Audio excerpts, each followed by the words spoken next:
Hey, welcome to this presentation. Today we're going to discuss the strategy and focus on what needs to be done to rescue California. This is based on the perspective of the absolute supporters of the Trump legacy and his Make America Great Again agenda. We will call this presentation The Battlefield on the Front Lines, Breaking California's Supermajority. California is at a crossroads.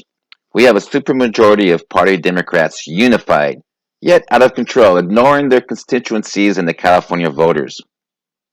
We have a large part of our state Republican leadership unaligned with the Make America Great Again agenda, an agenda that was just voted on by the people.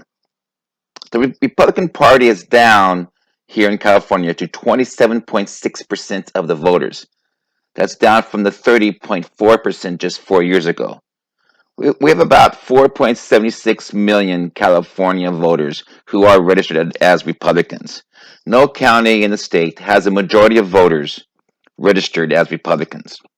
Simply put, the strategy of the California Republican Party has led to more division and has not worked.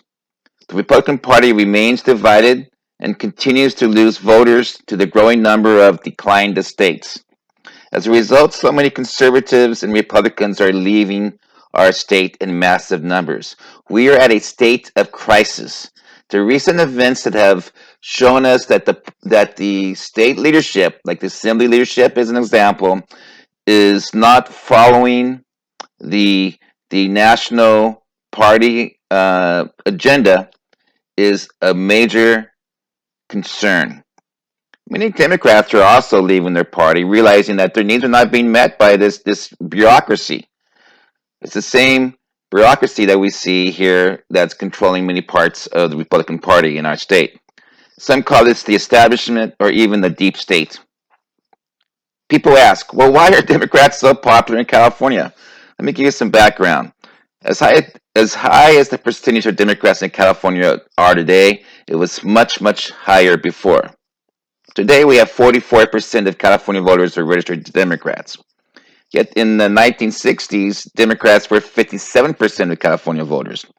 California has always had large numbers of Democrats, ever since the days of the FDR and the New Deal, which empowered the labor unions, such as the shipping unions and the Okies who fled the Dust Bowl and organized, the growing film industry unionized. So at the end of World War II, we also saw large numbers of migrants move to California and the Sun Belt, many of whom took advantage of the GI Bill for housing and education. So this tended to attract more Democrats to a state known for being socially liberal. We know California has this liberal movements such as the civil rights, the gay rights, anti-Vietnam War, the environmental activism. Yet those were not the loyal party Democrats that you see running the show today. These past Democrats did elect Democrat Pat Brown and his son Jerry governor twice in the 60s and the 70s, but in between the two, the state gave us, Ronald Reagan, who won handily at a time when registered voters were nearly 60% Democrat. And from 1952 to 1988, the state voted for a Democrat president only once. So it's only since the 90s that California Democrats became more reliably party, Democrat Party establishment. Some argue it was because of Prop 187, which was a sweeping, crackdown on undocumented illegal immigrants. That was, it's historic, passed with the state. It galvanized Latinos, some argued, against the state's Republicans, causing a surge in Latino voter registration with the Democrat Party. Yet now under Trump, we're seeing a reversal of this trend, due in large part to the focus of this population understanding what open borders has done to the gang and the drug wars in their own communities. So there is hope in returning our state to a system of checks and balance, where multiple ideas and discussion brings the best policy and leadership. So I want to say again, is there hope that this could happen? We have checks and balances, or are we going to stay with this one party control? Show you some maps now, and it's really important to be aware of what these maps show, so you have a sense of intelligence discussing the data. People show this map and say, look, it's not so bad. It's so much red here. Well, this is again a map of the congressional district election, the most 2016 election.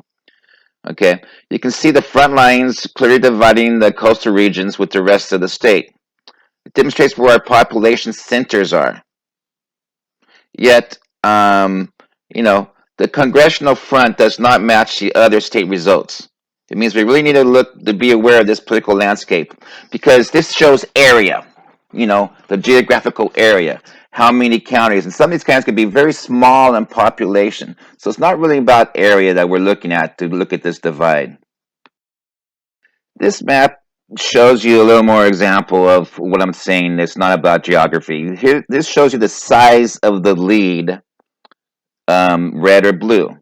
Okay, for the presidential election, the last election, put up by the New York Times, and so it shows you the concentration centers, the population where it's concentrated in our urban and large cities.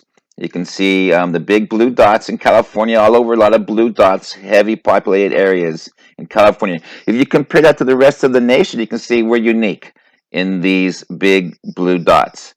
We're unique in large urban areas, and which are all heavily populated by Democrats. So this is a much better map to look at where our true status is. And you have to also look at the depth of the colors, dark blues and dark reds. You look at these shades. So it shows that the liberal stronghold has made some gains into our red areas. That's when it came to support here, as this map shows the top of the GOP ticket for President Trump. Trump received 4.48 million votes, which, as you can see, with the decline to states, quite a few, voted, who were just not Republicans, but we had many other independents vote as well. And versus the 8.75 million for Clinton, that's 30% difference. So why would this be? Why would the congressional map show so much red, and yet here the presidential map shows that these counties that voted for a Republican congressman did not vote for the top of the ticket? Well, there are many reasons, but it's important to realize that our California Republican Party county leaders did not all support the top of the ticket. The California Republican Party leadership left it up to each county and district to decide if Trump was a liability locally or not. So they had these funded door hangers, and it was up to them, but they wanted to put Trump on the top of that ticket, on that door hanger, and many did not do that. So instead of taking a stand to support the national populist movement that elected Trump, they decided to play it safe. Indeed, we know the California Republican Party and its affiliates were either Rubio or Cruz, and the Never Trumpers still remain in some of our leadership positions today. Amazing that our state is, here on the liberal front lines, and due to a clear line of not being able to be drawn, there's no clear line. There's absent a clear definition of what makes the Make America Great Again agenda so popular nationally. It's not being emphasized in our state. So the result has been much more blue entering the traditional Republican counties. Because when you try to be like the Democrats, you end up, voters say, well, why do I need to vote for you then? And we just again saw this with the cap and trade, where the leadership has said, Kasich supporter, who is one of the most rhino, couldn't even keep the agreement to support the top of the ticket. This kind of support is, contrary to what's best for the party and for a liberal front line. So that's why you see more blue in this map and less red.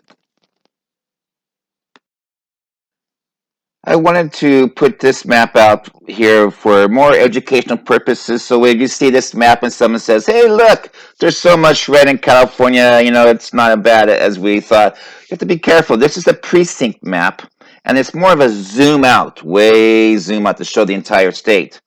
And some of these precincts could be very large in the large geographic areas.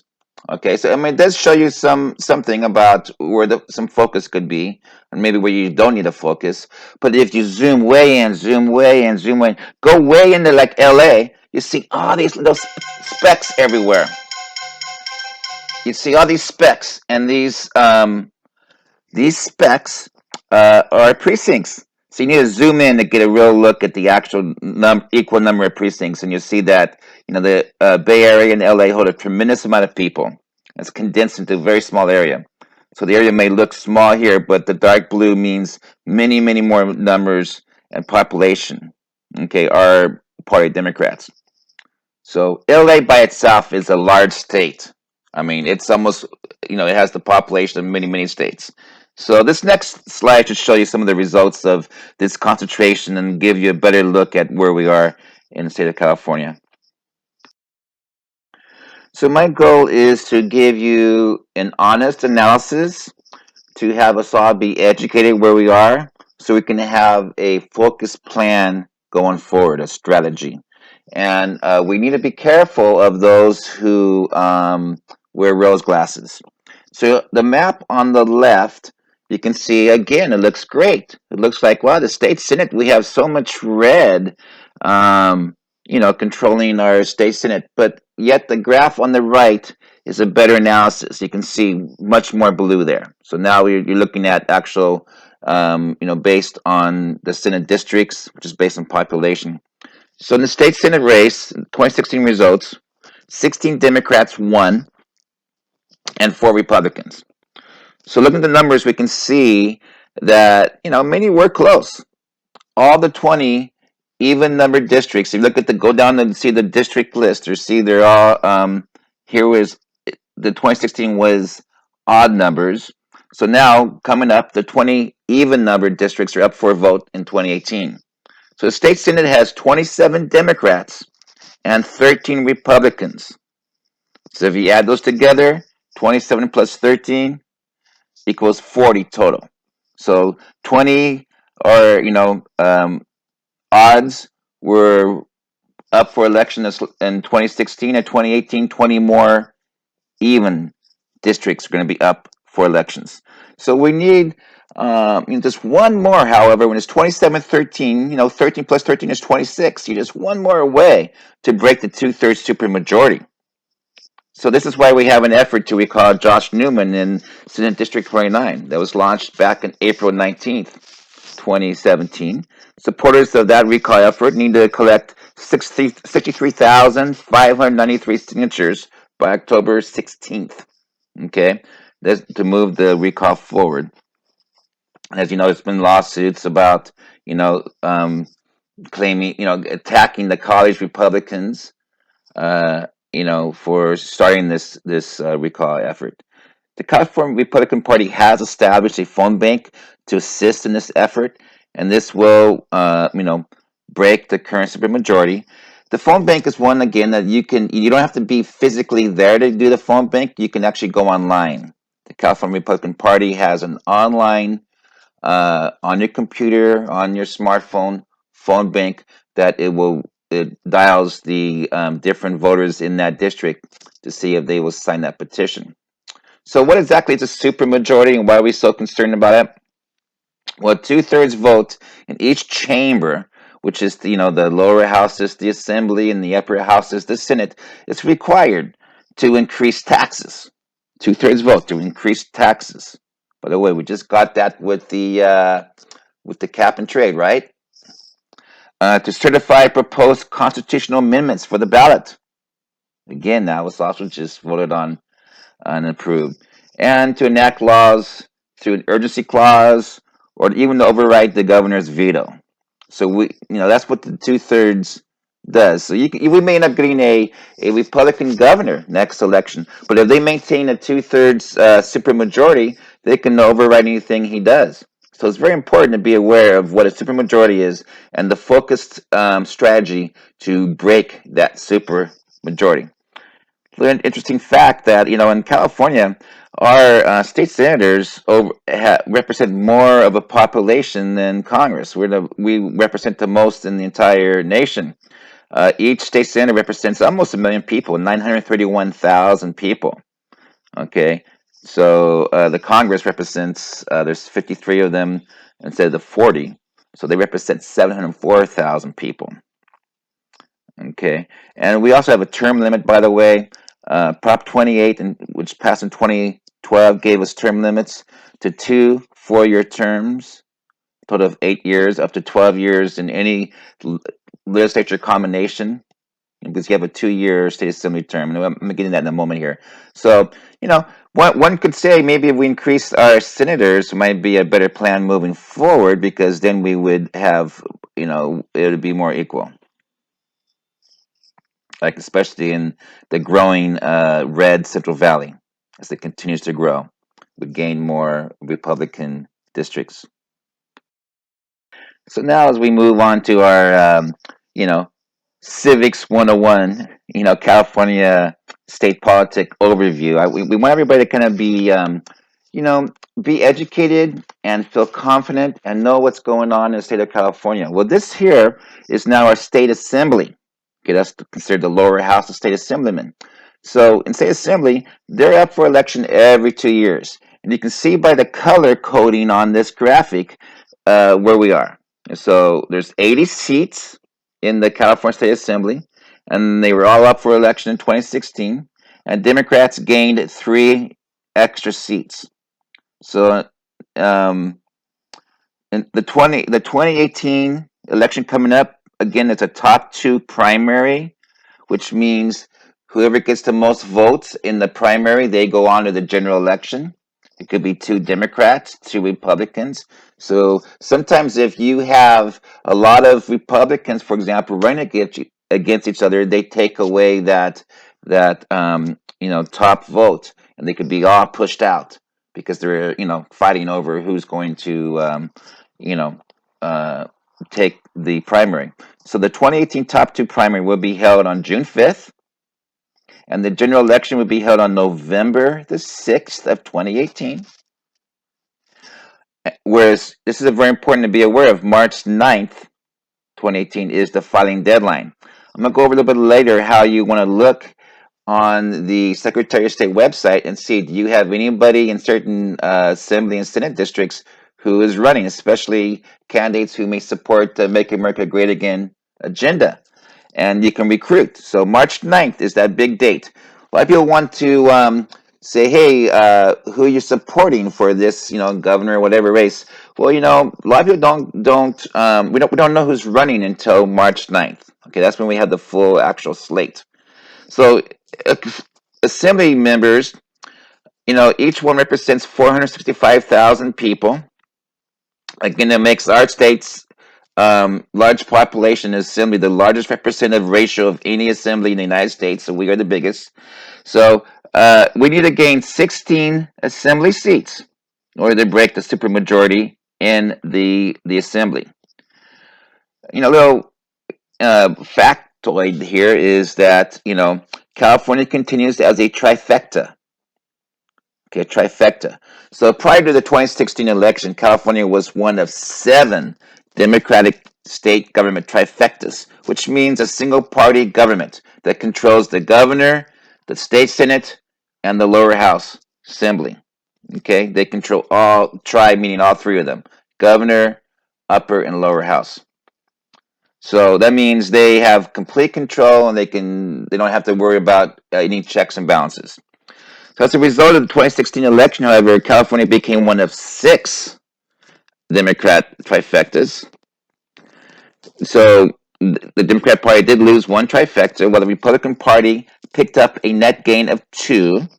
So currently in our nation, we have 6 Democrat trifectas and 25 Republican trifectas, and 19 states that are just in a divided government. So it's a little information for you to have. Okay. So now let's get into a few talking points about this last election, and not everybody knows about this.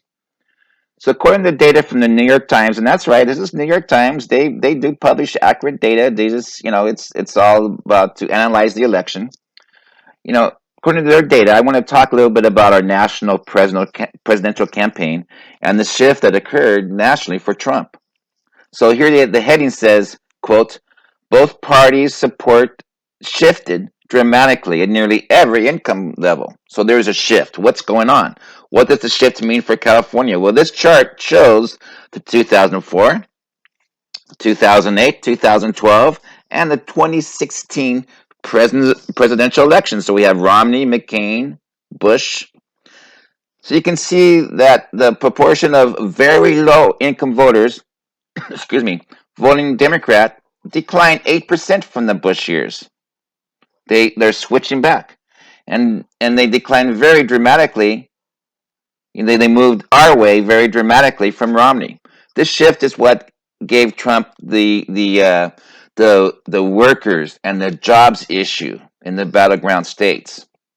It's why right now the Democrat Party is saying, "Oh my gosh, we need to start having a platform. We can't be about resistance, resist progress, and let's not make America great. We can't just be the haters. We need to actually stand for something." Well, Trump stood for something: the workers and the jobs. Okay, and especially work in these battleground states. Have we emphasized those differences in California?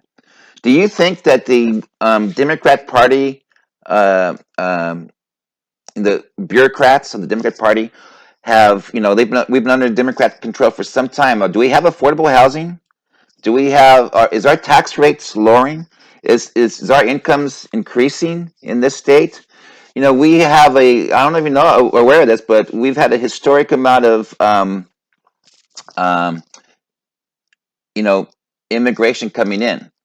Well, now that's been historic, huge. But in this last year or two, it's now reversed. We actually broke that cycle. We have more migrating out. We have people leaving the state. And there's a lot of reasons why they are, and mostly is the affordability. So if you notice the higher income brackets, which has been typically Republican, there's also a little shift towards the Democrat Party. Trump gained on Romney with the lower incomes, but he lost on the higher. So why is this? Well, if you remember the campaign, Hillary had massive donations from hedge fund managers and the Wall Street political elite. She was all about the big donor class and the established bankers and corporations and unions controlling our nation. But Trump came in and spent his own money, had so many small donors. Trump was about we the people, and taking back Washington from the establishment, draining the swamp. Yet, do you see the record stock market going up? They're happy. The upper class likes the idea of improving the economy and reversing deficit spending. Remember how the big unions supported Hillary, yet the workers supported Trump? Well, this is the dynamic that you see on this chart. Okay, so has California promoted this reversal? Have the liberals been available to even listen to these issues, or have they simply been too busy with their resist progress and everything else? Okay, their emotions. Have they stopped and listened to the concerns that Bernie Sanders had with the big banks and government controlling the party and the nation? That's right. California GOP should be seizing on Bernie Sanders' popularity, since most felt he did sell out. He merged with the Hillary elites and he sold out, and they were very upset about that. So California had a large Bernie rallies, if you remember, huge rallies for Bernie. Can all those Democrats be happy with the big spending liberals, the money elites and supporters of Wall Street? They did not get out. These Bernie people did not get out to vote. And that's why, rallies do not necessarily mean more votes. But can we help those Bernie supporters find their way to actually vote for the candidate and party who can represent we the people? Because that's what this is about. We the people versus the bureaucratic deep state, the establishment. Non-elected people, actually, who are taking control, taking votes away from we the people, what we wanted. And that's what's going on. So the more you can help Bernie people understand this, the more they come around. They will support the issue, and not the party. It's more about the issue. Another underreported fact from the election was how Trump was able to turn more minorities toward him than from Romney days, from the Romney election. That's right. He got not only more white votes, as you can see, but also more black, Hispanic, and Asians. We did not hear this from the media. All we heard was, how he's a racist and he's a bigot and all these other name callings. We kept hearing over and over and over again. The mainstream media and the liberals are very good at this united messaging and propaganda, but that's fake news. Where was the real news? The California Republican Party wants more Latino voters. Well, look at the shift.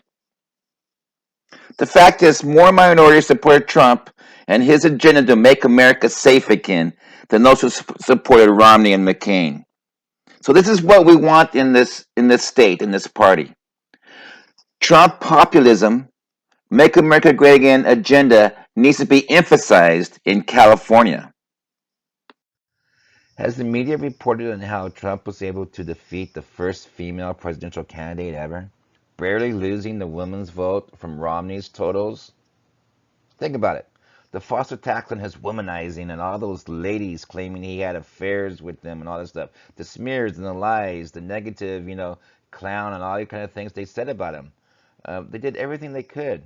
Yet he was able to win on the gender vote. Matter of fact, he regained much more of the male. You can see with the male in the red side, the males had moved over to Democrat, but they came back. So he regained the male vote that was lost under McCain and Romney by big margins. Indeed, more men were Democrat under McCain, and he reversed that. Hey, men matter too, and but the females, it wasn't. They tried their best to make it about a woman's issue and everything else, and it didn't really, didn't work. So what does all of this mean for us here in California? What can be done? Where do we go from here? And what are the unique groups and circumstances found in California? California indeed is a battlefield.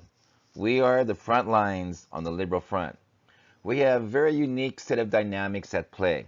So I'd like to discuss a few of them while also introducing myself. So a little background about myself, the presenter. I am a full-time junior high public school teacher located in Tracy. My wife is also a teacher. We both are nearing retirement and we were prepared to relocate outside of the country. We were looking at all these Beachfront International and all those kind of shows and ready to leave until Trump announced he was running. And we said, hey, you know what? Let's give this man a chance. We can see this as a complete reversal of our country and where it's heading. I, like 90% of the Trump volunteer team, was not really involved in politics before Trump. Most of us totally new to all of this. So when he announced in June 2015, I immediately prepared for a contested primary. After hearing that Trump did not have, a ground game, I knew we better get it together in California and get ready for this. So I set up Californians for Trump. It's a closed Facebook group. Closed means if you post things in that group or involve or a member of that group, your friends and your co-workers, your employer, no one would know what you're doing there. It's closed. It's meant to be more private. We also open up a Facebook page, which is open, and it's the same name, Californians for Trump. And that page allowed us to do marketing, join the Trump team. And when we did that marketing, we were also able to get the data back, which showed which areas were strong, Trump counties, which is where to gain more support. So when we decided to set up the 58 county, congressional district Facebook Californians for Trump, whatever the name of your county is, San Joaquin County, page in every single county in each congressional district. And the reason why was to mobilize the primary grassroots movement there, to get people organized. So we set up a database saying, join us. People joined us, and then we held meetings, and we set up an entire precinct structure. So we used that by what we're doing here now. We had a precinct training video with local strategy and developed a county leadership structure, the entire leadership structure in every single county. Again, we were ready to take on crews.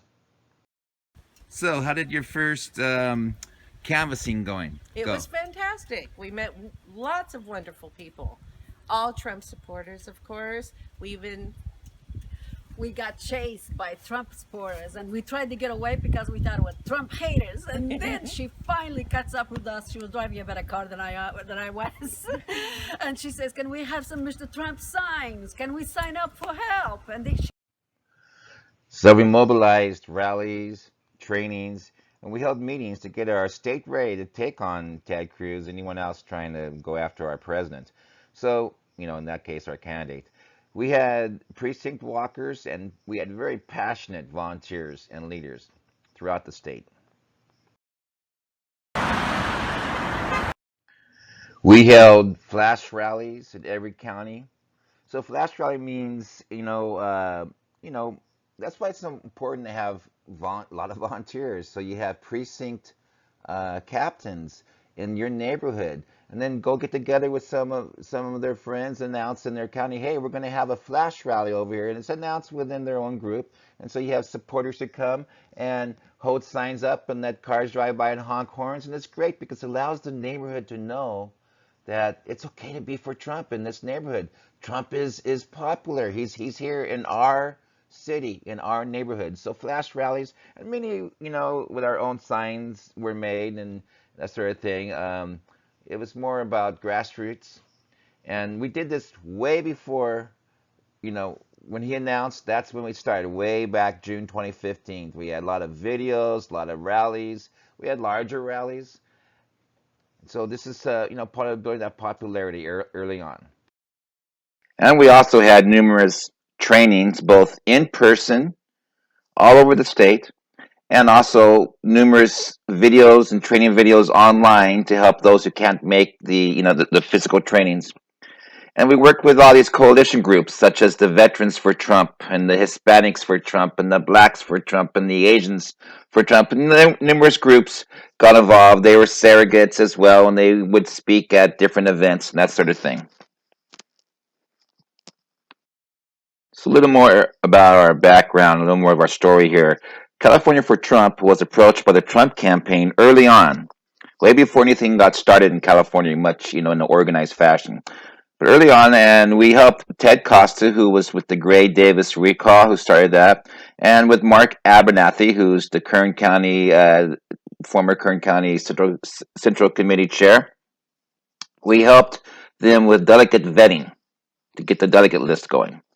Californians for Trump volunteers also reserved a table at the Burlingame, California GOP convention. So we were there representing the Trump campaign exclusively. Our goal was to recruit state delegates who did support Trump, so we can get more expertise into our county leadership teams. Trump met exclusively with his Californians for Trump volunteers in Burlingame. That was our door he opened when he was walking down that freeway you saw in the news. When he first opened that door, he came right into our room. He was very gracious with his time and his conversation to our group, and emphasized how important the volunteers are.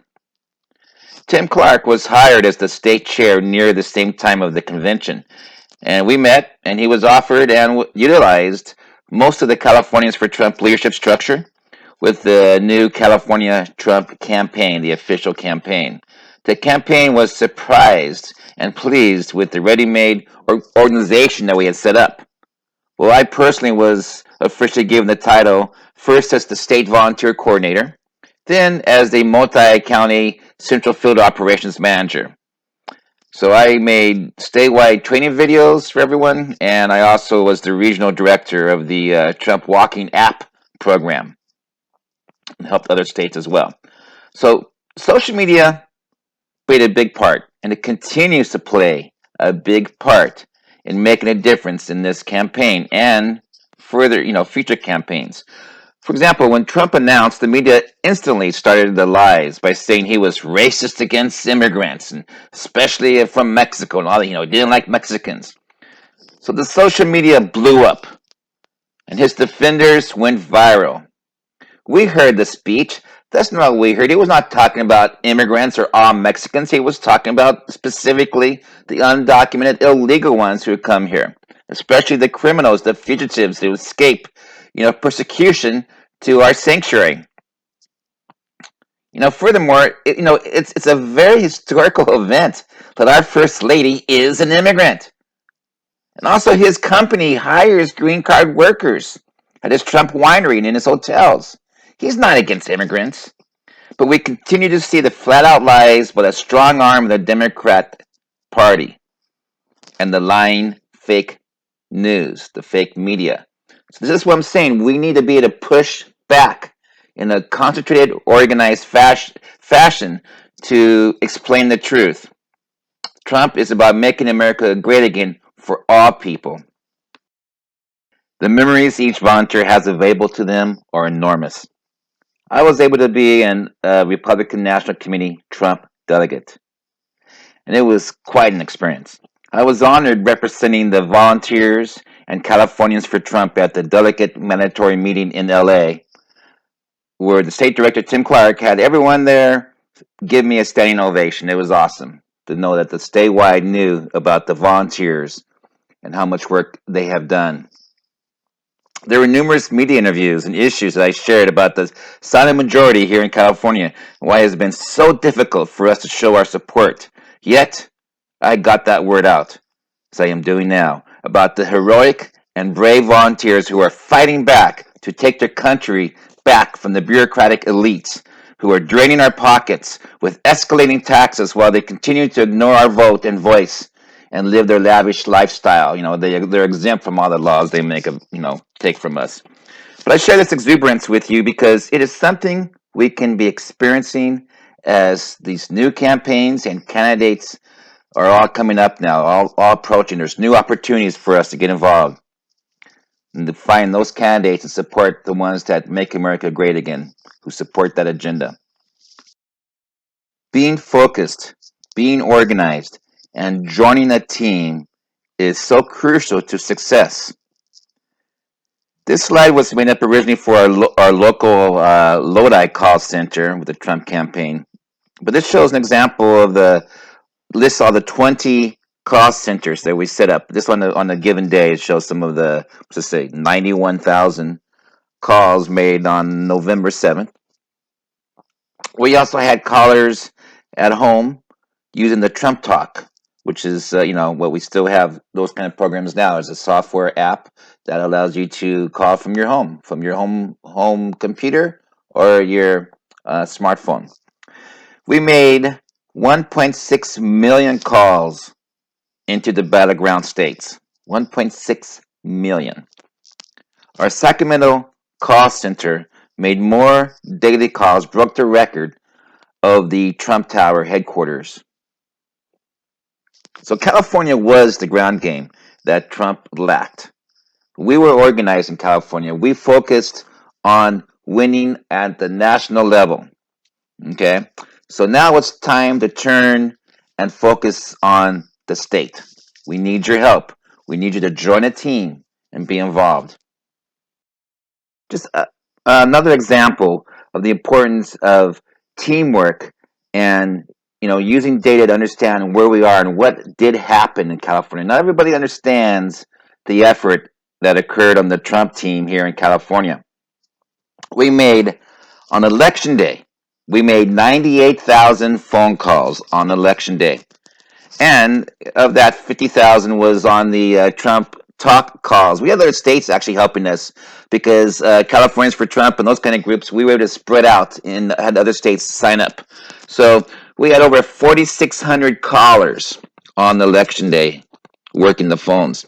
Our overall active Trump volunteer force had over, 37,000 people on the volunteer force, with many more on waiting lists yet to be processed. We're still, trying to get a hold of people and that sort of thing. But, we had over 2,200 Strike Force California volunteers who paid their own way to the battleground states. These volunteers were passionate, engaged, part of the national populism movement. They supported this president.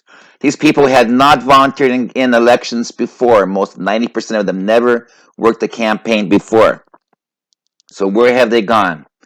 Has the party been able to bring them in? And unfortunately, no. And that is why our group has started up. I'm going to get to that in a moment here. But, the election is over.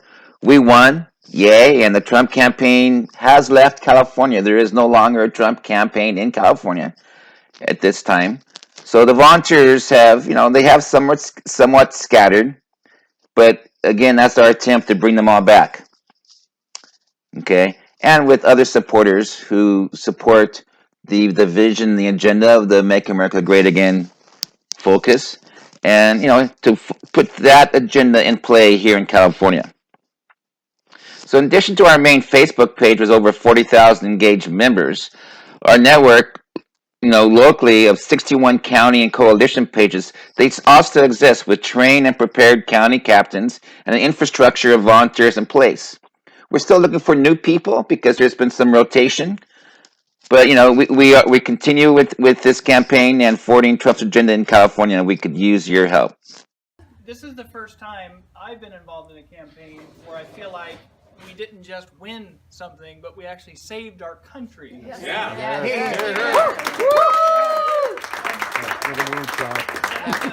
a different kind of feeling, because you're usually moving the ball to get a few regulations cut, or maybe to stop a tax increase or something like that. But this one was just a whole different ball game. And there's so many special people that came in to make this happen. And you're all in the room, and there's about another crowd this size too that were core of the California team. And people ask, how did we do what we did out here? Because we didn't walk a single precinct in California for Donald Trump, right? And we got our 33% out here, which we knew we would. But we were assigned Florida and North Carolina and Michigan and Arizona, right? And Colorado and a few other states where we absolutely had impact.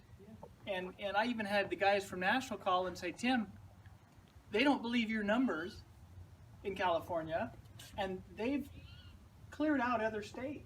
We're a non-battleground state, right? Non-battleground. They said they've closed all the other non-battleground state offices and sent those people out to walk precincts in other states. You're the only guy left.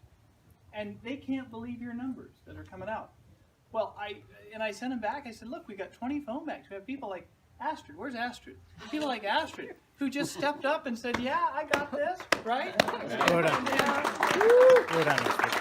you say, what is the prerequisite you need to run a phone bank for Donald Trump? And really, the only prerequisite you need is a strong desire to save your country, right? That's all you need it. And everything else just comes natural. And so, that was excellent. There's so many people to thank. Certainly Malcolm here. Now, so, there's stories to be told. And we got our message out. Katie Lager-Messina was our delegate director for the primary for the convention. We had 172 delegates that went to convention, and not a single one was anti-Trump, right? And so when the shenanigans started, we would all stand up en masse and say, and they put us right up front. We had the most media present group at convention. We had an impact. And when poor old Ted Cruz decided to pull what he did, they made sure he had to walk by California to get off. And that was even worse than everything else for him, because we let him have it, right? We let him have it. And as a matter of fact, it was funny. I can tell you this. I tell these stories now that the election's over, because the press won't write them. I had in my ear saying, Clark, settle California down. This is really looking bad. They're just moving through. I can't do anything with this. West Walker, Californians for Trump. I get hired, right?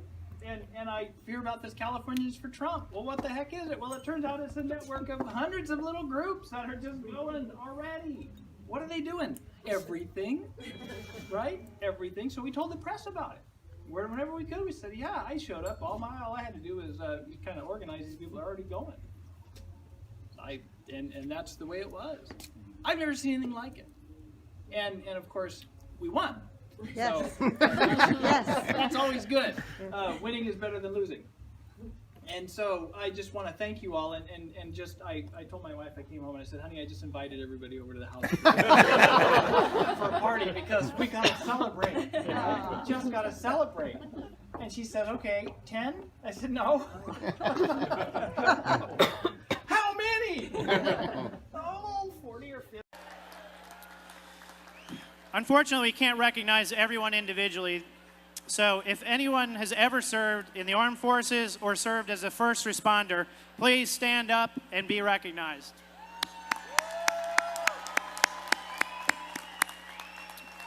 We would also like to thank all the folks who have traveled so far this evening, including West Walker for the Californians for Trump organization. West was able to coordinate over 100 people from California to come to this event this evening. So hats off to West. There are organizations popping up all over the state that want to do all kinds of different things, right? There's this group in San Diego, this group here, this group there, and I'm getting a lot of questions. What do we do next? We've got on our file out here 300,000 plus people who are either donors or volunteers for Donald Trump. So our goal is to continue the leadership of our delegation chairman, who is our party chairman, and integrate those folks into our party's precinct operation, because these are new, fresh faces that are not beleaguered volunteers who've just hired, right? This is a new spirit, new energy, and we have the infrastructure here to do it. And so we're going to work on that while we also continue to work with Californians for Trump. Where's Wes Walker? Is he in the room? There he is.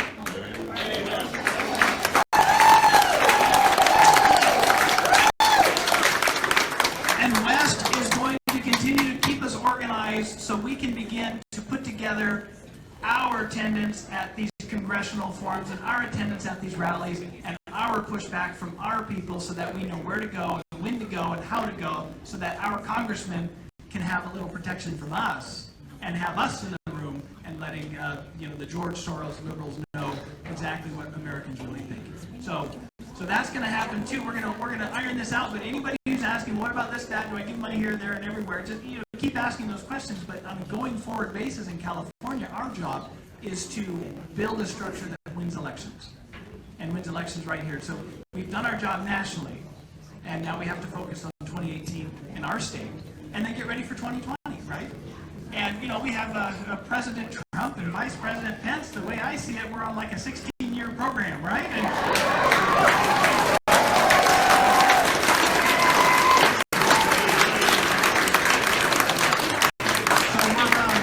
Our job is to make sure California is in the victory column for at least one of those elections over the next 16 years, that we can be a contributor to that. And that's what we're going to work on. And I anticipate that Malcolm's going to have a hand in that too. But we'll just be in touch, right? I'm back in D.C. So the Trump campaign is over. Everyone has scattered, but now it's time to work on making California great again. So what needs to be done? As we focus on the agenda of making America great again and applying that agenda here in California and educating people here in California, it also helps us to keep our group together so we can continue on with the 2020 campaign as well as the 2018. There are many issues what's wrong with California and why it needs a change. These are some of the things that were actually discussed from the California Republican Party. This is their hashtag, California Deserves Better. They're asking for us to use this hashtag anywhere and everywhere you can. So California is $1 trillion in debt, according to the Stanford University study of unfunded liabilities, pension fund, healthcare. So let's go to the top left here. We can see we're talking about our failing schools. There's no vocational training. 50% of our students fail in reading. 63% fail in math. We can't just leave them behind. Our schools are failing. And what's have to do with our government? Because our government controls our school boards and our California Department of Education. Next, we have on the top right, we see about gas taxes. Shouldn't your gas taxes actually go towards transportation projects? We have amongst the highest taxes in the nation. We're spending $25 billion on the illegals every year in California, according to Washington Times Turning Point USA study. So we just also increased the cap and trade, so we're going up 63 cents plus another 16, 80 cents. If you've been across the country like I have, and you see gas is in many places under $2, and here it's going above $4. It's really crazy, the excess taxation in our state without even getting our approval. The people don't even get to vote on these things. So these are be ballot initiatives that are coming up that we can be working on, and hopefully they will overturn this high expenses. And the biggest problem is this as well. We already have gas taxes, and yet the money has been spent on the general budget. That general budget money, therefore, goes to pay off other things. Like the cap and trade, it's just a big scam to take more money. And it's going to go to the bullet train and everything else. So now on the bottom left, and it talks about the crime rate. California has three times more than crime per mile than anywhere else in the nation.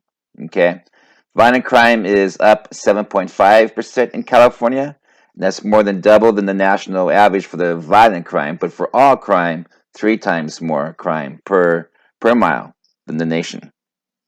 So California deserves better than this. And finally, let's talk about in the bottom right, the homeless. California has a rising homelessness, and they're not answering it. They're not responding to that issue. 28% of the nation's total homeless are here in California, according to Forbes magazine, Forbes.com. And meanwhile, as mentioned, we have the mass exodus of conservatives leaving the state. So there's definitely a housing issue going on in California. And these are only just four of the numerous reasons what's wrong with this state. Yet another issue here in California that's a big problem is voter fraud. As quoted by Malcolm, who was the Trump 2016 California Political Operations Director, he says, quote, according to the Election Integrity Project, the voter fraud in Tulare, San Francisco, San Mateo, and Solano counties, the registration exceeds by 1 million the voters that are even able to register. So it's above 1 million than those who could actually register, so way high. 450,000 are above the maximum that can be registered in LA County alone. There's 60,000 dead people registered in California. Another issue to bring up is the lack of California GOP support for Trump, as I mentioned earlier. How we have a strong Republican in name only establishment running our California GOP leadership. I'm not talking about all people, the full party. I'm not mentioning names. I'm talking about the leadership. We know about the assembly leadership, specifically. We know some other people who have come out and said they are never Trumpers who are still and given leadership. So the Capitol Review, July 9th, and the Politico ran an article, California Republicans Sweat the Trump Effect. It's a big deal to support Trump. In the race for governor, just one of the three top GOP contenders admits voting for the president. It's an article on Travis Allen. Quote, is what the article quotes. It says, if a Republican candidate went out and fully embraced Trump and shouted throughout the state that they're Trump's candidate for governor, it would almost certainly end their chance to make it to the state's general election. This is what a California Republican must have the backing of the loyal GOP grassroots, the GOP grassroots activists, which really is the Women's Federate, I would say. They're probably one of the most active that we've seen in the campaign. They're the GOP grassroots activists. And they must have the support of the donors who can make or break a campaign here. And we know Trump came in here and he got much donations through California, fundraisers in California. But they can make or break a campaign here. So again, this article and it's the common knowledge that California is not so strongly Trump in the GOP. And that's an issue. That's an issue, and that's an issue that needs to be addressed. It's like the the elephant in the room. Get it? Elephant. Yeah. Is that elephant supportive of its national political party, of the slate? of the 4.5 million who voted for Trump in California? Are they for the people or for themselves? Do we need even more reason to explain why we need to have a more of a balanced government in Sacramento? Here's an article, laweekly.com. LA ranks as one of the America's worst run cities. Okay? So we all have, we do know that the mayor of LA is running for governor. That's what he wants to put that, efficiency of how he ran his city into our state government. So the mindset of LA is the same for our whole state. Currently, it's just the whole Democrat bureaucracy, that whole mindset about spin, spin, spin, no accountability. That's what they want to do, continue going forward, to continue having California as one of the worst run states. So what's the solution is our group, and we are the Trump team, okay? The Trump volunteer team. With this Trump volunteer team, California GOP could win with our help, but we have to focus. So Trump's Republicans bring a unique energy to the California political landscape. We are the energized. We are the ones who are riding the populism. Okay. Yes, Trump's been beaten down, but those who are supporters know how false this all is. So it just incites us more, it gets us more passionate. We need that passion here in California. We need that passion to help these candidates who are running on the Make America Great Again platform. So, yes, most of the Trump volunteer group, they continue to feel left out. They've gone to central committees here and there, and they're not welcome. You can count how many. I know exactly how many have joined on to central committees, and it's not a large number. They have not folded into the political process after the election, and the reason why is because there's a lot of animosity still. There's it's not all counties. Quite a few are quite welcoming, but a lot of them are, feel like it's a good old boy network, and there's no organization, no welcoming, no training for new members, no processing. So the established GOP is not fully embracing Trump. When you have never Trumpers, rhinos, that's what that is, running in leadership positions, defending their views. Now they're coming out and just saying, yes, that's who we are. That is not a party that is going to see growth. So we have many, bandwagon extremists are confusing the volunteers. Our group was going to go ahead and sign up to be a charter this next convention. We decided to hold off to the following one. The reason why is because we want to make sure the GOP leaders and everyone understand we are not these extremists, nor are we bandwagon. Okay, if you know the core Trump team, you know that we are not the extremists. The ones who, the volunteers, we stand right there with Trump and we support his agenda, not our own. Many of our Trump volunteers remain as keyboard warriors, active on social media, that sort of thing, which is, a vital function. Some attend the rallies. That's also a vital function. Let your community know that there's Trump volunteers in their community and get that energy up, the excitement up. Some still lack experience. Waiting for direction, which is what we're going to give them. And most of the Trump volunteers and the Trump supporters obviously remain silent. Okay, but we are well defined. Don't mess with our faith and our family and our guns and our flag and our country and our liberty. And that's who we are, and we're willing to fight for it. We're taking back our state, taking back our country. We feel there's a political elite that has, taken over, and we want to drain that swamp. So what needs to be done? There's numerous steps that we can do. But this has been a long presentation already, so I want to get to some of the focus things that are immediate.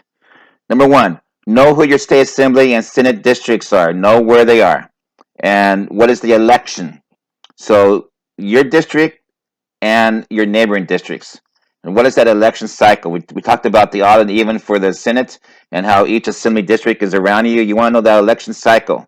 Number two, follow who has taken out official filing for the state offices by visiting the link here. Okay, that's calaccess.sos.ca.gov, and you see where it says campaigns and campaign and candidate list there. And when you look at that list, you can go to the top and you can organize it by, you can click on it. Click on any of the by name, alphabetical names, or click on the contest. You click on contest, you see the assembly district all lines up 1, 2, 3, 4, 5, 6. Go ahead and you see this list. Contact these people if you want. Google them, whatever. Look for their Facebook and contact these candidates. If they're for example a Republican, obviously you want to contact them and say, hey, how can we help you? If you can ask them. We have a questionnaire if you want to see if they align with the Make America Great Again agenda. We can give you that survey for them. Also, you want to look at number 4 says be prepared to recruit candidates to run for areas lacking a Republican candidate. So look at your districts. If you look right now on the slide, you see Assembly District number 2 has a Democrat running. There's no Republican. So if you're in Assembly District 2 or you know somebody in that district, you want to recruit. It's like what we had to do with our delegate list. We had to go and find a delegate there. You want to find a candidate who wants to run in that district. Okay, that's very crucial here. We have until March. Number 5, you want to empower each member of your group. We're going to be forming groups. You want to empower each of them with a responsibility. If you are even, well, I'll get to number 6 in a minute, but so what we're doing is we empower each member. That's what was successful about Californians for Trump. And the moment here, I'm going to talk about the new group we started up, and that's what we do. We empower everyone. If they're a precinct captain, a media manager, activities director, a rally organizer, a coalition leader, etc. There's a lot of different positions and needs to be organized. Okay. Then number 6, build relationships and work with local groups so you can all work together in a campaign. Because what it is the Democrat Party, they're very organized. They all are cohesive, united. Whereas the conservatives and Republicans are very disjointed. They have different groups, different. Everyone's doing different things, and it's really important. It's okay to be involved in all those groups. As far as it's okay if you're not, as political. But it's really important to build those connections. So when the time comes, you can hopefully pull them together, and meanwhile have them attend some of your trainings, and because that's what our focus is. Our focus is to educate, to get people informed on the issues, and let them learn how to be an activist. Okay, and that's beyond just speech. We have to actually get the vote out and get those actual voting into the ballot box. So this is the new group that we've started called Californians for Making America Great Again. We were Californians for Trump. Now we're Californians for MAGA. So we decided to form our own political organization of Trump supporters to help in California, to help get this messaging across, to help promote the Make America Great Again agenda, to help bring this populism that has, excited the nation, to bring the populism into our state, to be that promoter. That is our, we found that there was a need to provide a political niche while also preparing our volunteers to help our party. So we have continued to set up in each county and are still adding to our leadership and volunteer base. We need more people, always. And we do a plan to become a GOP charter. We're applying for that position. We're going to, like I mentioned, we're going to hold off until the next, conference. Can't think here. And the reason why, again, is because we want to validate who we are and what we're about. that we are a stable entity, professional, just like we were with the campaign. And you can learn more about us at CaliforniaForMakingAmericaGreatAgain.org. But the bottom line is this election in 2018 is now. This election is the determining election for California. It is a do or die state. We must make inroads. We must gain. And again, we are the group that is on the winning circle. We have the strategy. We know what to do. We know what to promote and what to market. We need your help. We want you to join us. Why you should join our group? We are the advocates and promoters of the populist movement known as the Make America Great Again agenda. We are the home base for those who are the true Trump volunteers and supporters. And with so many MAGA groups, we are exclusive to keeping the message clearly consistent with the official Trump policy platform. We are about the official Make America Great Again agenda. We don't have any other agenda but that agenda. That is our policy platform. There are some other groups who have other agendas. So we are not about providing a forum to all conservatives or those never Trumpers who promote a losing agenda, that was not approved by the voters, by the way. So these other people who are promoting their own personal agendas was not approved and supported by we, the people, the voters. So we need to weed out the establishment and the radical left or the right ideologies that, take votes from our MAGA supporting candidates and their speakers. Either you're going to be with us and you're supporting the party platform, which is Trump. He's the head of the party. You're supporting Trump's agenda, or you're not with us and you're an outsider. And that's how this whole nation needs to be. This is where we are. You don't see this division in the Democrat Party. So we need your support to help with recruiting and supporting candidates who promote the official MAGA agenda. A proven populist movement that has swept the country, but not yet here in California. That's why you want to join our group, because it's needed in California.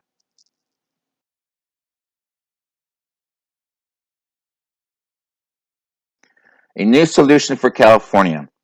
Make America Great. We are a political nonprofit for California called Californians for Make America Great Again.